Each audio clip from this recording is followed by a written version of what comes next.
신명기 31장 9절에서 13절 말씀 함께 합독하겠습니다.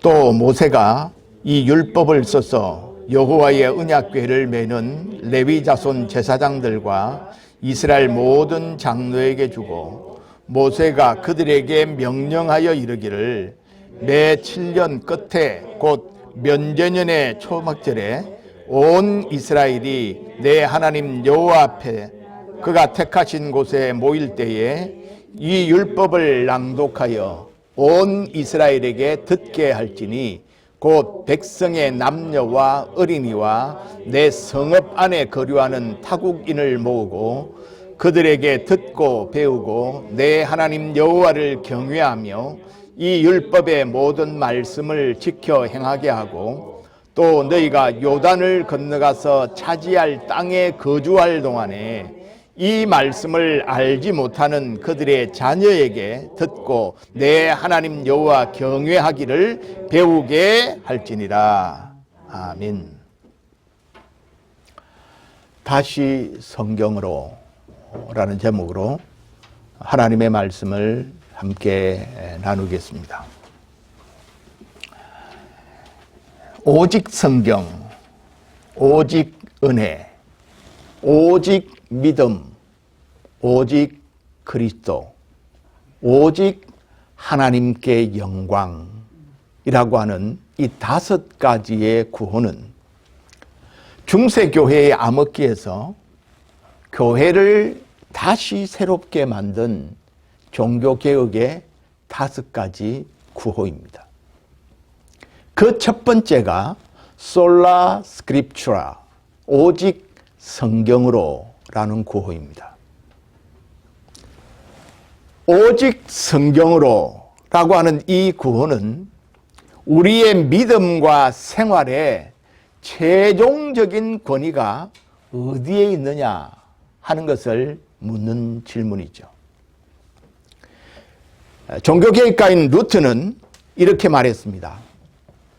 The Bible alone is the ultimate authority and standard. 성경만이 우리의 최종 권위와 기준이 된다.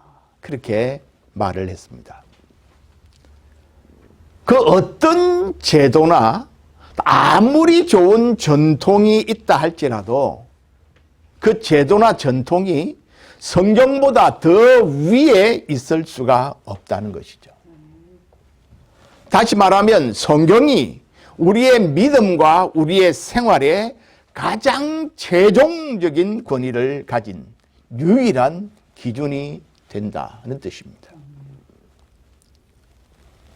종교개혁의 5가지 원리라는 책에서 솔라 스크립추라, 솔라 그라티아, 솔라 피데, 솔루스 크리스토스, 솔리데오 글로리아, 이 5가지 종교개혁의 원리를 설명하고 있는 그 책에서 제이슨 앨런은 오직 솔라라고 하는 이 단어가 갖는 의미를 이렇게 설명합니다. 중세 교회도 성경이 있었고 은혜가 있었고 믿음이 있었고 예수 그리스도 하나님께 영광이라는 것이 있어 왔다. 그러나 오직은 아니었다. 무슨 의미입니까? 중세교회도 예수도 있었고 은혜도 있었습니다. 설명했습니다. 그렇지만 중세교회는 예수도 있었지만 나의 공로도 있었습니다. 성경도 있었지만 전통과 교황도 있었습니다. 문제는 이러한 상존이 서로 충돌을 일으키고 결국에는 성경보다 교회의 전통이 위에 서고 하나님의 은혜보다는 교황의 사면이 더 우선하게 되어졌습니다. 그래서 중세의 가톨릭 교회는 성경 위에 있었고 은혜가 아닌 교황의 권위가 더 우선했습니다. 여기에 종교개혁자들은 오직을 추구하므로 중세 가톨릭 교회 안에 뒤섞여 있었던 불순물을 제거하고자 했습니다. 오직 성경이라고 말할 때 그 어떤 가르침도 성경보다 못하고 그 어떤 권위도 성경보다 높을 수가 없고 오직 성경만이 절대적인 권위를 가지고 있다라는 것이 솔라 스크립추라, 오직 성경으로 라는 말의 의미입니다. 오직 성경은 오직 은혜로, 오직 은혜는 오직 믿음으로, 오직 믿음은 다시 오직 그리스도로, 이것은 결국 오직 하나님께 영광을 돌리는 것으로 나아가게 합니다. 그런 의미에서 오직이라고 하는 이 단어, 이 오직이라고 하는 교리는 복음의 본질을 잘 드러낸다고 할 수 있을 것입니다. 우리가 성경에 대한 바른 이해 없이 어떤 신학도 어떤 믿음도 제자리에 설 수 없고 존재할 수도 없습니다. 그래서 오직 성경으로 라는 핵심 원리는 가장 기본적이고 가장 중요한 교리입니다. 우리가 1년 이상 코로나로 일상이 멈추었습니다. 그러다 이제 이 미국은 광범위한 백신 접종으로 말미암아 일상으로의 회복을 급히 시도하고 있습니다. 목회의 재시동이 필요한 때가 되었습니다. 목회의 리부트를 시작하면서 다시 기본으로부터 출발하기를 원합니다. 목회 리부트의 출발은 다시 성경으로입니다. 바울은 디모데에게 우리가 성경을 읽음으로 성경에서 구원을 얻는 지식을 얻을 수 있다고 가르칩니다. 또 내가 어려서부터 성경을 알았나니 성경은 능히 너로 하여금 그리스도 예수 안에 있는 믿음으로 말미암아 구원에 이르는 지혜가 있게 하느니라.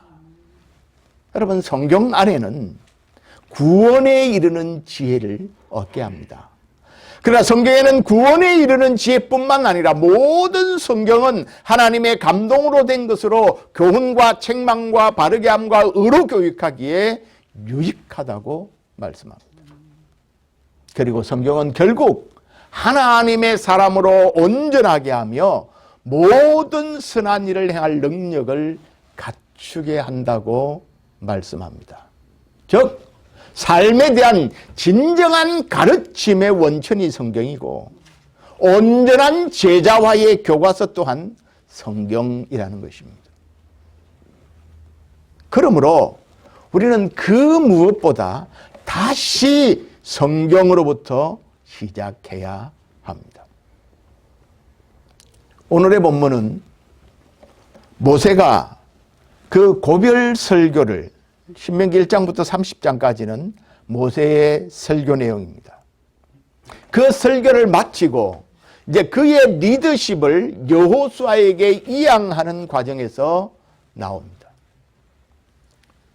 출애굽의 1세대들은 이제 다 죽고 광야에서 자란 2세대가 약속의 땅인 가나안을 향하여 나아가야 하는 상황입니다. 출애굽에서부터 요단 동편에 이를 때까지 그들을 인도했던 모세는 이제 이스라엘 백성들과 작별을 고해야 했습니다. 여러분, 이 상황에서 이스라엘 백성들의 마음은 어떠했겠습니까? 아마 그들은 불안과 두려움을 느꼈을 수도 있었을 것입니다. 아니, 모세가 없으면 우리가 어떻게 해? 하는 그런 생각들도 할 수 있었을 것입니다. 하지만 모세는 그의 설교를 통해서 이스라엘을 여기까지 인도한 분은 나 모세가 아니라 여호와 하나님이셨다는 사실을 상기시켜 주었습니다. 그리고 이제 모세가 여호수아에게 가나안을 최종적으로 인도하는 리더십을 넘겨줍니다. 그러면서 오늘 모세가 말하기를 리더가 바뀌어도 이제 모세가 아니고 여호수아가 이스라엘 백성들을 인도해도 하나님의 백성은 오직 말씀을 따라 행해야 한다고 말씀하고 있습니다. 모세는 율법을 책으로 써서 이스라엘의 지도자들에게 주면서 그들이 초막절과 같은 절기에 이스라엘 백성들 앞에서 이 말씀을 낭독하라고 말합니다. 또 이스라엘의 모든 백성들과 그들 가운데 거하는 외국인들에게까지 이 율법을 가르치라고 권면하고 있습니다. 하나님과의 언약 관계 아래에 있는 이스라엘 백성들은 하나님의 백성답게 살아야 하는데 이스라엘 백성들이 이 세상 가운데 하나님의 백성으로서의 품위를 유지할 수 있는 그 길은 바로 하나님의 말씀을 따라 사는 길임을 강조하고 있는 것이죠. 우리가 다시 성경으로 시작하기 위해서 오늘 이 모세의 권면 속에서 세 가지 중요한 교훈을 찾아보려고 합니다. 첫째는 성경을 인생의 내비게이션으로 삼으라는 말입니다. 말씀을 따르는 바른 선택을 하라는 것이죠. 자, 오늘 9절 같이 읽겠습니다. 시작. 모세가 이 율법을 써서 여호와의 언약궤를 메는 레위 자손 제사장들과 이스라엘 모든 장로에게 주고. 자, 지금까지 말로 전수되어지던 하나님의 말씀이 이제 모세에 의해서 기록된 말씀으로 전달되기 시작합니다. 여러분, 모세가 기록한 말씀이 뭡니까? 모세오경입니다. 모세오경. 모세가 기록한 모세오경. 이 기록한 말씀을 레위 자손 제사장들과 모든 장로들에게 전해줍니다. 무엇을 의도하는 것입니까? 이제 이스라엘의 지도자인 이스라엘의 제사장들과 장로들에게 하나님의 말씀을 내비게이션으로 삼아서 백성들을 이끌라는 것입니다. 지금까지 이스라엘 백성들을 인도한 것은 하나님의 직접적인 간섭이었고 그 가운데 하나님의 언약궤가 그들을 앞서 인도했습니다. 언약궤가 내비게이션의 역할을 한 것이죠. 하나님의 약속의 말씀을 이스라엘이 앞으로 걸어가는 길에 내비게이션으로 삼으라 하는 것입니다. 오늘 이 말씀을 또 한 번 반복하고 있는데 여러분 24절입니다. 31장 24절 이하에 이렇게 되어 있습니다. 모세가 이 율법의 말씀을 다 책에 써서 마친 후에 모세가 여호와의 언약궤를 메는 레위 사람에게 명령하여 이르되 이 율법책을 가져다가 너희 하나님 여호와의 언약궤 곁에 두어 너희에게 증거가 되게 하라. 무슨 말입니까? 이스라엘 백성들을 이끄는 언약궤에 하나님의 말씀을 두어 그 말씀이 이스라엘 백성들의 삶을 이끌어가게 하라는 것입니다. 말씀을 따라 행하라는 것이죠. 시편 119편 105절에 시편 기자는 이렇게 고백했습니다. 주의 말씀은 내 발의 등이요 내 길의 빛이니이다. 무슨 뜻인가요? 하나님의 말씀이 내 인생의 길을 내가 걸어가야 할 앞길을 비춰주는 내비게이션이라는 말 아니겠습니까? 여러분, 내비게이션 뭡니까? 우리의 일상생활을 편리하게 만들어주는 것 중에 하나죠. 일종의 GPS입니다. 글로벌 포지셔닝 시스템. 그러니까 인공위성에서 지장에 있는 위치를 추적하여 알려주는 기능이죠. 원래 이것은 군사용으로 개발되어졌습니다. 근데 요즘에는 편리하게 일상생활에서도 우리가 잘 사용하고 있죠. 여러분, 우리가 운전할 때 우리 늘 이 GPS 내비게이션을 사용하지 않습니까? 출발할 때 목적지 주소만 입력하면 거리, 시간, 코스, 속도, 방향 모두를 안내해 주기 시작합니다. 여러분, 한국에 가면 이것이 내비게이션이 얼마나 발전되어 있는지요. 현재 속도도 알려주고 과속 여부도 알려주고 심지어 단속 카메라가 앞에 있다는 것을 미리 알려주기도 합니다. 얼마를 가야 오른쪽으로 빠지는지 유턴을 해야 하는지 미리 다 알려줍니다. 설사 잘못된 길로 들어서면 금방 다시 그 길을 찾을 수 있는 길을 알려줍니다. 수십 번을 잘못해도 야, 운전을 그따위로 해! 라고 소리치거나 핀잔 주지도 않습니다. 길을 잃고 방향을 잃어도 몇 번이고 다시 반복해서 다시 진로를 설정해서 반드시 목적지에 도착하게 만들어주죠. 그러기에 여러분, 우리가 이제 처음 가는 길도, 저 먼 도시에 처음 가는 길도 우리는 전혀 요즘은 두려워하지 않습니다.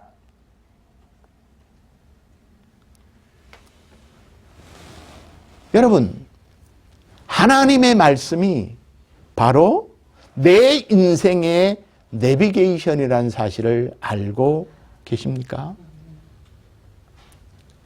내 인생을 인도하는, 우리의 걸음을 인도하는 참된 안내자는 바로 하나님의 말씀입니다. 지금 우리의 모습은 어떠합니까?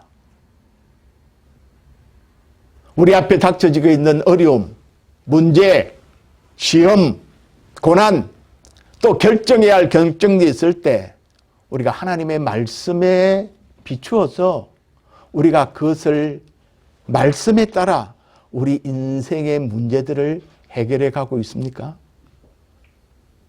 아니면 내가 가고 싶은 길을 내가 가고 싶은 대로 가고 있습니까?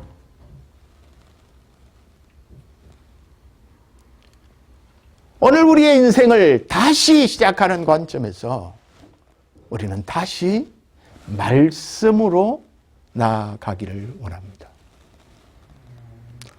하나님의 말씀은 우리의 마음과 생각과 뜻을 감찰합니다. 하나님 앞에 숨길 수 있는 것이 없습니다. 다 드러납니다. 여러분, 여행할 때 우리의 짐 가방을 공항에 엑스레이를 통과시키면 가방 속에 무엇이 있는지를 다 드러납니다. 감춰줄 수가 없습니다. 하물며 우리가 하나님 앞에 무엇을 감출 수 있겠습니까? 여러분, 우리 다시 성경으로 시작합시다. 하나님의 말씀을 선택하여 말씀의 안내와 교정을 받으며 말씀을 따라 살아가게 되기를 축복합니다. 두 번째, 우리가 다시 성경으로 시작하려면 예배 가운데 말씀의 은혜를 체험해야만 합니다. 자, 오늘 10절, 11절을 같이 읽겠습니다. 10절, 11절입니다. 시작. 모세가 그들에게 명령하여 이르기를 매 7년 끝에 곧 면제년의 초막절에 온 이스라엘이 내 하나님 여호와 앞 그가 택하신 곳에 모일 때에 이 율법을 낭독하여 온 이스라엘에게 듣게 할지라니. 내 하나님 여호와 앞 그가 택하신 곳에 모일 때에 이 율법을 낭독하여 온 이스라엘에게 듣게 하라 라고 말합니다. 모세는 온 이스라엘 백성들이 여호와의 절기를 따라 함께 모여 하나님의 말씀을 낭독하고 온 이스라엘이 그 말씀을 듣게 하라고 말합니다. 그럼 이것은 규칙적으로 말씀이 선포되는 장면을 그려주는 것이죠. 오늘 여기에서는 매 7년, 매 면제년, 안식년, 초막절에 온 이스라엘 백성들을 모아 하나님의 말씀을 들려주라고 말했습니다.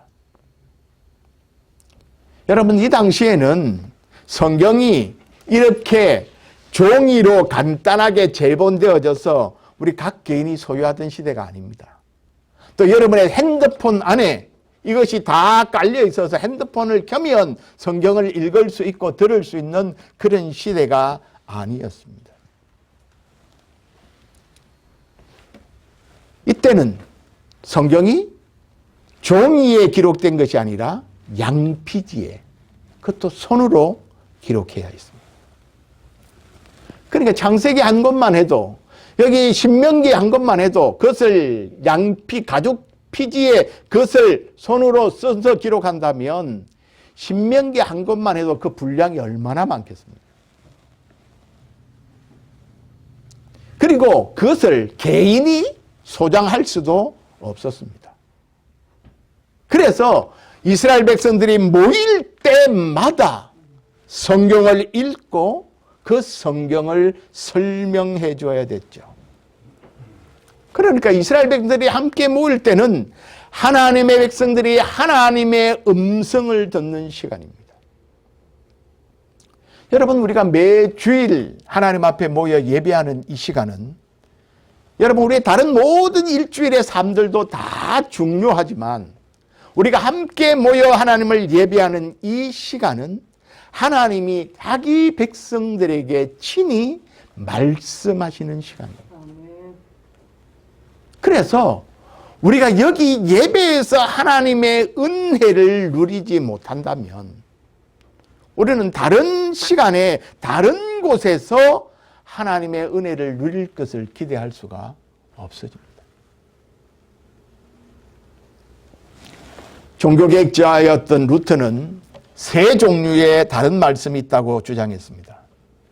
세 종류의 말씀이 있다. 여러분 한번 맞춰보십시오. 첫째는 기록된 말씀, written word. 뭘까요? 성경입니다. 둘째는 보이는 말씀, seen word. 뭘까요? 성만찬입니다.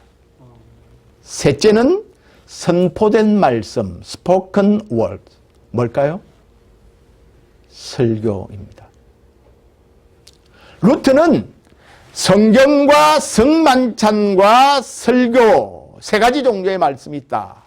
그렇게 이야기하고 담대하게도 선포된 말씀을 가장 귀한 말씀이라고 인정합니다. 왜냐하면 루트는 설교를 하나님이 말씀하심으로 정의하기 때문에 그렇습니다.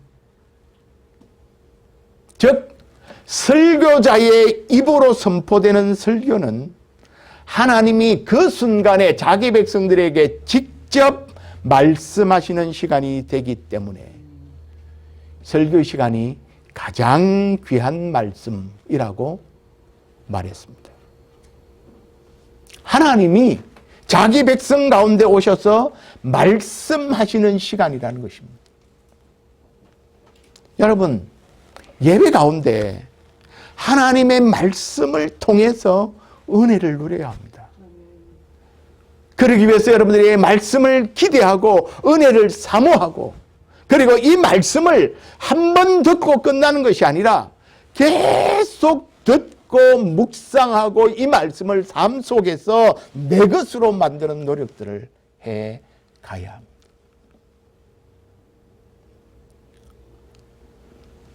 여러분, 신약 성경에서 하나님을 예배하는 장면을 기록하고 있는 곳이 몇 군데 있습니다. 대표적인 것이 골로새서 3장 16절인데요. 한번 찾아보겠습니다. 신약 성경 골로새서 3장 16절입니다. 제가 가진 성경으로는 327페이지입니다.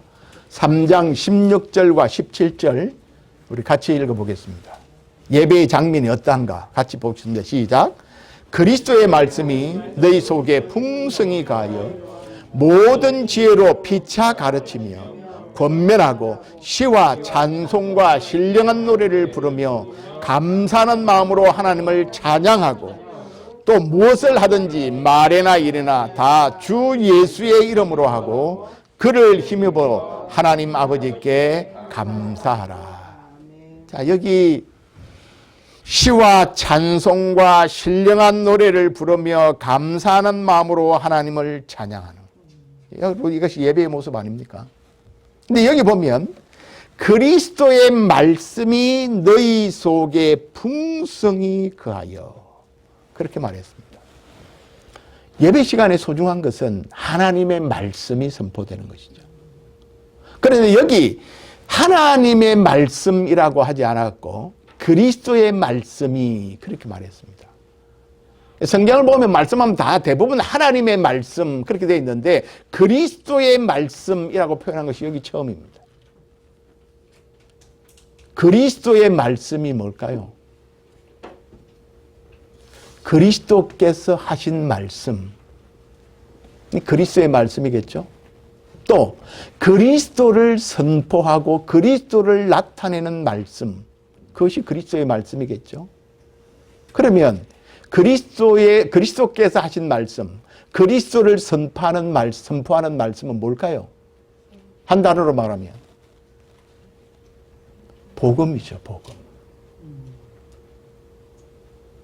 하나님 앞에 예배할 때마다 우리 속에 복음의 말씀이 풍성하게 임하고, 그리고 그 말씀을 서로 나누고, 은혜 받은 것을 서로 나누고 간증하고 하나님을 노래하고 하나님을 찬양하고 하나님께 감사하는 그 시간이 예배입니다.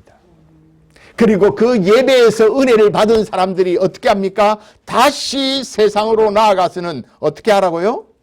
무엇을 하든지 17절에 말에나 일에나, 무슨 뜻입니까? 말에나 일에나, 우리의 일상적인 생활입니다.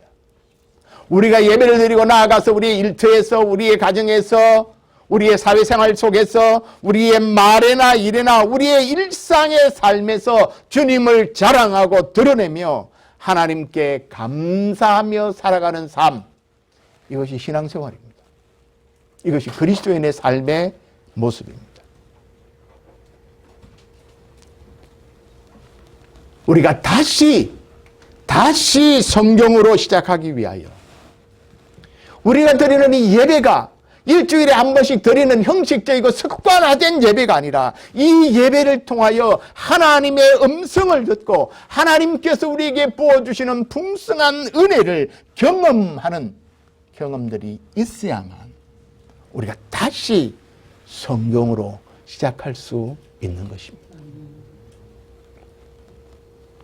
다시 성경으로 시작하려면 세 번째, 모든 세대에 하나님의 말씀이 전해져야 합니다. 자, 12절과 13절입니다. 시작. 곧 백성의 남녀와 어린이와 내 성읍 안에 거류하는 타국인을 모으고 그들에게 듣고 배우고 내 하나님 여호와를 경외하며 이 율법의 모든 말씀을 지켜 행하게 하고 또 너희가 요단을 건너가서 차지할 땅에 거주할 동안에 이 말씀을 알지 못하는 그들의 자녀에게 듣고 내 하나님 여호와 경외하기를 배우게 할지니라. 아멘. 자, 여기 모세가 누구에게 말씀을 가르치라고 했습니까? 백성의 남자뿐만 아니라 모든 여자들, 모든 남자와 여자들, 성인들뿐만 아니라 누구? 어린아이와, 그뿐 아니라 그 성읍 안에 함께 살아가고 있는 누구까지? 타국인들까지 다 말씀을 듣고 말씀을 지켜 행하게 하라고 말합니다. 그뿐이 아닙니다. 13절에는 뭐라고 말했습니까? 아직 태어나지도 않았어. 가나안에 들어가서 태어날 새로운 세대들까지, 새로 태어나는 그 신세대들까지 이 말씀을 듣고 여호와 경외하기를 배우게 하라는 말입니다. 모세는 가나안에서 이스라엘 백성들의 성패는 어디에 달려있다고 보는 것입니까? 모든 세대와 모든 자손들이 하나님의 말씀이 그들에게 들려지고 전해져서 그들이 하나님의 말씀을 따라 여호와를 경외하는 일이 계승되느냐에 달려있다는 것. 그것을 너무도 잘 알고 있었습니다. 이스라엘 백성들이 이 모세의 명령을 잘 준행했을까요? 자, 여러분들 어제 성경을 읽으셨을 텐데 여호수아 23장 여호수아의 마지막 말입니다. 이제 모세의 마지막 말을 우리가 지금 신명기에서 보고 있는데 여호수아 그 바톤을 이어받았던 여호수아의 마지막 말 23장 6절입니다. 구약성경 355페이지. 자, 6절 같이 읽겠습니다. 시작. 그러므로 너희는 크게 힘써 모세의 율법책에 기록된 것을 다 지켜 행하라. 그것을 떠나 우로나 좌우나 치우치지 말라. 여호수아 역시 자기 백성들, 남은 백성들에게 여호와의 말씀을 지켜 행하라 하고 말합니다. 자, 24장 그 다음 넘겼어요. 여호수아 24장 31절입니다. 24장 31절. 여호수아 24장 31절 시작. 이스라엘이 여호수아가 사는 날 동안과 여호수아 뒤에 생존한 장로들 곧 여호와께서 이스라엘을 위하여 행하신 모든 일을 아는 자들이 사는 날 동안 여호와를 섬겼더라. 이스라엘 백성들이 여호와 말씀을 잘 섬겼습니까? 잘 섬겼습니다. 여호수아 때는까지는. 그 다음 때도 잘 섬겼을까요? 그 다음에 있는 것이 사사기입니다. 사사기 2장 10절을 같이 읽겠습니다. 사사기 2장 10절입니다. 시작. 그 세대의 사람도 다 그 조상에게로 돌아갔고, 여기 그 세대의 사람이라는 말은 여호수아 세대를 말합니다. 자, 그 다음에 시작. 그 후에 일어난 다른 세대는 여호와를 알지 못하며 여호와께서 이스라엘을 위하여 행하신 일도 알지 못하였더라. 여러분, 두렵게도 여호수아의 후손들이 뭐라고 했습니까? 여호와를 알지 못했다 말합니다. 여러분, 우리의 자녀들이, 우리의 후손들이 하나님의 말씀을 배우는 일에 힘을 써야 합니다. 우리의 자녀들이, 우리의 다음 세대들이 하나님을 예배하는 일, 하나님의 말씀을 공부하는 일에 힘을 쏟게 해야 합니다.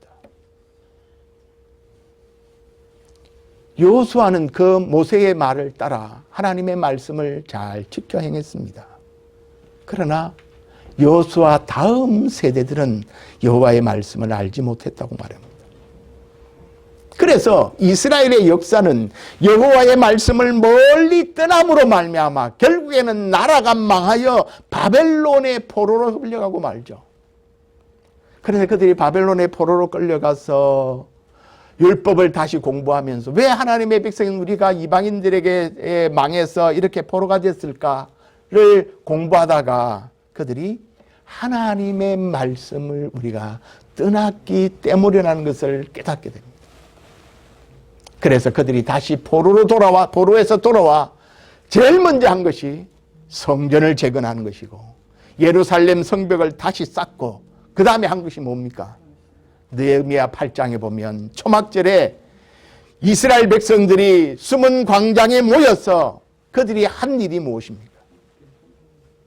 느헤미야 8장 1절 이하에 보면 이스라엘 자손들이 자기들의 성읍에 거주하였더니 7째 달에 이르러 모든 백성이 일제히 수문화 광장에 모여 학사 에스라에게 여호와께서 이스라엘에 명령하신 모세의 율법책을 가져오기를 청하며 7째 달 초하루에 제사장 에스라가 율법책을 가지고 회중 앞 곧 남자와 여자나 알아들을 만한 모든 사람 앞에 이르러 수문 앞 광장에서 새벽부터 정오까지 남자나 여자나 알아들을 만한 모든 사람 앞에서 읽음에 무 백성이 그 율법책에 귀를 기울였는데 백성이 율법의 말씀을 듣고 다 우는지라. 그렇게 기록되어 있습니다. 자, 여기 모세가 여기 신명기에서 말씀한 대로 초막절에 그들은 모였습니다. 이 말씀을 기억한 것이죠.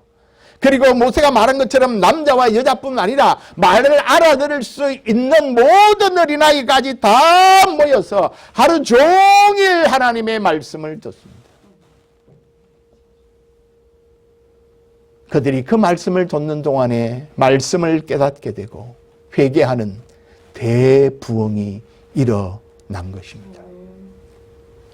사랑하는 여러분, 우리의 믿음의 승패는 내 자신의 믿음을 잘 지키는데 달려있지 않습니다. 물론 우리 자신의 믿음을 잘 지켜야 합니다. 그보다 더 중요한 것은 말씀이 잘 개성되어 믿음의 세대를 계속해서 이어가는 것입니다. 우리의 자녀들이 또 나를 통하여 예수를 알게 된 사람이 하나님을 경외하는 삶을 배우게 하는 것입니다. 나를 통해서 이 믿음이 흘러가야 하는 것이죠. 바울이 그 믿음의 아들인 디모데를 기억하면서 이렇게 말했습니다. 내 속에 거짓이 없는 믿음이 있음을 생각한다. 바울이 디모데를 생각할 때, 내가 디모데를 기억할 때 거짓이 없는 믿음을 가진 사람이다. 그런데 이 디모데의 거짓이 없는 믿음은 어디에서부터 온 것입니까?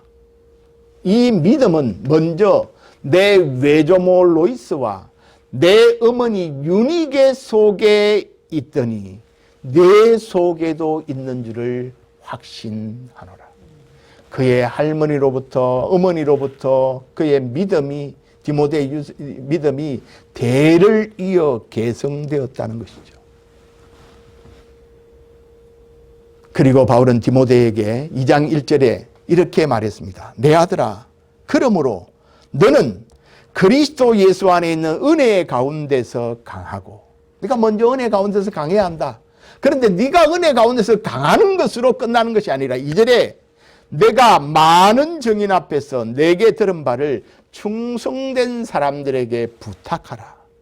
그들이 또 다른 사람들을 가르칠 수 있으리라.